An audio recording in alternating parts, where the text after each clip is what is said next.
Les conservateurs savent tellement plus quoi faire avec la réforme du Sénat qu'ils l'ont envoyé à la Cour suprême. Monsieur le Président, c'est un drôle de contraste quand même. Le premier ministre se fie à un système basé sur l'honneur pour le Sénat, pendant qu'on traite les honnêtes chercheurs d'emploi comme des vulgaires criminels. Pendant que de notre côté, on essaie de connecter les sénateurs avec leur vraie résidence, les conservateurs sont à veille de faire passer les chômeurs au détecteur de mensonges. Même Michael Fortier est d'accord avec nous. Le Sénat, il faut l'abolir. Quand est-ce que les conservateurs vont agir pour mettre fin au gaspillage?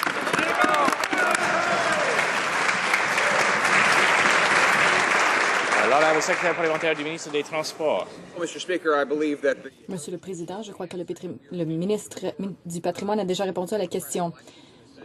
Nous voulions qu'il y ait des élections démocratiques pour le Sénat, mais ces élections sont bloquées par les néo-démocrates, ce qui me permet, maintenant que j'ai la parole, de faire référence au fait que, dans les nouvelles culturelles, il y a une réunion des New Kids on the Block et peut-être que le député d'en face qui a donné 29 mois à un parti séparatiste pourrait lancer son propre groupe musical, The New Kids in the Block,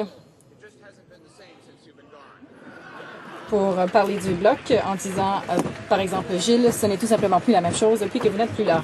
Rosemont la petite patrie. Monsieur le Président. À l'ordre, l'honorable député de Rosemont la petite patrie. Monsieur le Président, rappelons que le Bloc québécois était quand même une création du Parti conservateur. Quand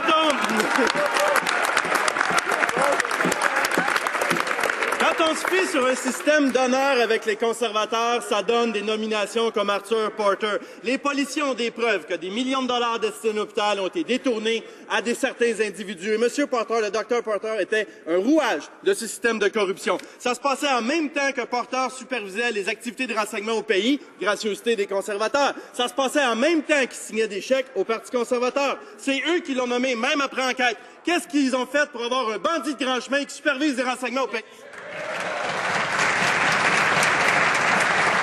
Honorable secrétaire parlementaire. Monsieur le Président, je trouve particulièrement intéressant que les néo-démocrates pensent pouvoir parler de questions d'éthique. Voyons ce qui a été fait avec l'argent illégal des syndicats. À Halifax en 2009, il l'avait déjà fait en 2006, à Vancouver en 2011. Monsieur le Président, c'est davantage d'argent gagné que le député de Timmins en a touché.